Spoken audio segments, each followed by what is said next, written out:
Tiempo de tomar el pulso del mercado y hoy con Félix González, socio director de Capitalia Familiar. Félix, muy buenos días. Hola Eva, buenos días. Bueno, ¿cómo se toma el pulso del mercado en esta jornada intra-Powell? Ayer Powell, hoy Powell. Y mirando el mercado, sin lugar a dudas, a la Reserva Federal y a la espera de ese dato de inflación. Vamos a ver, yo creo que el mercado ha hecho cima, ha hecho cumbre, ¿no? Ha alcanzado la cima. Estoy hablando del mercado de las bolsas, y especialmente de la bolsa norteamericana. Como digo, ha hecho cumbre, estamos en la cima, y ahora creo que el mercado va a mirar al vacío, va a mirar al precipicio, ¿no? El mercado va a bajar, tiene que bajar, ¿no? Y la cuestión ahora es cuando se enfrente a ese precipicio, a ese abismo, es cómo baja desde ahí, ¿no? Y tiene dos formas de hacerlo. Una forma controlada y ordenada que le permita, digamos, bajar al campamento base en el que descansar y desde el que programar nuevos ascensos hacia cotas más elevadas. O la otra alternativa es que el mercado salte, es decir, que no baje, sino que se despeñe, ¿no? Desde arriba hacia este precipicio, y que tengamos una caída vertical, ¿no? En donde no haya opciones próximas de volver a recuperar estos máximos que estamos viendo estos días, ¿no? ¿De qué va a depender el que el mercado baje de forma ordenada y controlada hacia un campamento base o que directamente se despeñe desde estos niveles? Pues va a depender de los pasos que adopte en los próximos días y semanas. No estoy hablando ni siquiera de meses, estoy hablando de los próximos días y semanas, en las próximas semanas de este paréntesis estival, ¿no? Empezando, como tú muy bien apuntabas hace unos minutos, con la publicación del dato de inflación mañana en Estados Unidos, el dato de inflación de junio, y especialmente mirando no al IPC, que seguramente va a ser bueno, que vamos a ver una nueva caída de varias décimas de la tasa interanual del IPC, sino sobre todo a la subyacente, que ya el mercado espera que quede estancada en el 3,4%, y que existe el riesgo de que no solo quede estancada en el 3,4%, sino que incluso pudiera repuntar ligeramente desde ese nivel, con lo cual minaría las posibilidades de bajadas de tipos de la Reserva Federal, desde luego de cara a la reunión del mes de julio, que no pensamos que vaya a bajar tipos en julio, pero incluso podría poner en peligro la posibilidad de una bajada de tipos por parte de la FED en la reunión de septiembre, que es cuando el mercado espera que la Reserva Federal inicie ese proceso de bajada de tipos. Y también va a depender, y especialmente, sobre todo, de cómo evolucione la campaña de publicación de resultados empresariales, que va a ir ganando tracción a partir de esta semana y especialmente en las próximas semanas. Esta semana va a ser una semana centrada fundamentalmente en la publicación de resultados de compañías financieras y de algunos bancos, pero ya a partir de la semana que viene y sobre todo la semana siguiente, entre el 23 de julio y el 1 de agosto, van a publicar sus resultados 6 de las 7 grandes magníficas. Solo Nvidia va a publicar más tarde, hacia mediados del mes de agosto, pero entre el 23 de julio y el 1 de agosto el mercado se la juega. Y ahí es donde vamos a ver si el mercado salta, de alguna forma podríamos decir se suicida, o si estos resultados de estas grandes compañías permiten que el mercado baje de forma ordenada, que haya un pullback ordenado para ganar fuerza, como decía antes, en ese campamento base.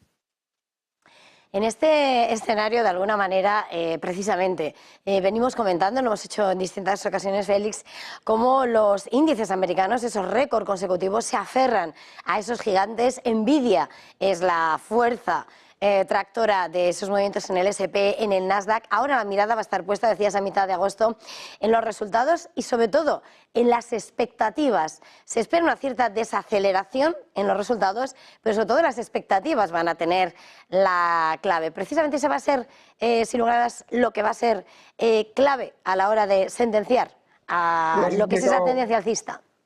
Lo has explicado perfectamente. Es más, el mercado espera tanto en general de esta campaña de publicación de resultados empresariales y en particular de estas grandes compañías, de estas 7 magníficas, que como alguna de ellas pinche, y ya lo hemos visto en estas últimas jornadas con el inicio oficioso de la campaña, aquellas compañías que han hecho algún profit warning o que han revisado a la baja sus previsiones de crecimiento de ingresos y de beneficios para los próximos meses y trimestres, el castigo del mercado ha sido implacable. O sea, vamos a ver, y hemos visto ya de hecho caídas del 20% en cuestión de segundos a aquellas compañías que ya han defraudado, y como alguna de estas grandes defraude de forma significativa y sobre todo, como tú muy bien apuntabas, como presenten un panorama de crecimiento de ingresos para los próximos trimestres por debajo de lo que el mercado está esperando en estos momentos y el resto del mercado también, no solo estas siete magníficas, el mercado va a caer a plomo, va a caer de forma importante porque estamos en valoraciones históricamente elevadas. Estamos en unos niveles de concentración de riesgo por capitalización dentro de los grandes índices, dentro del S&P 500 y del Nasdaq 100, que no veíamos desde antes de la crisis del 29. Es decir, estamos hablando de la peor crisis o el peor crack bursátil que ha vivido el mercado en la historia moderna, ¿no?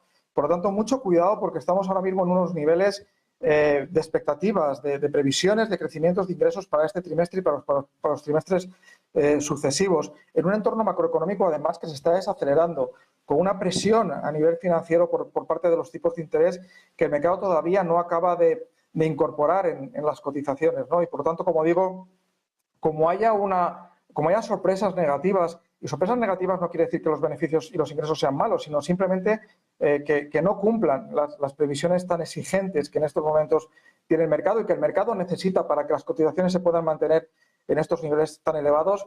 Yo creo que podríamos ver, volviendo un poco a la metáfora que utilizaba al principio, ¿no?, del espacio, podemos ver los dos escenarios. Primero, un intento de hacer campamento base por parte del mercado, un último intento de rebote desde ese campamento base y después una caída definitiva que puede llegar a ser muy importante. Yo a nuestros televidentes les aconsejaría muchísima prudencia, muchísima atención, porque estamos en un momento de mercado muy, muy peligroso y si el mercado salta, el mercado va a caer a plomo, va a caer a plomo.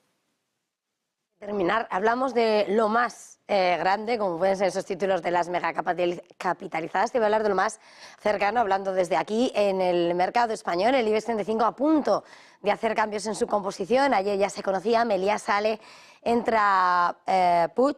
Quería preguntarte ahora mismo cómo valoras esa entrada y cómo estás viendo el mercado español.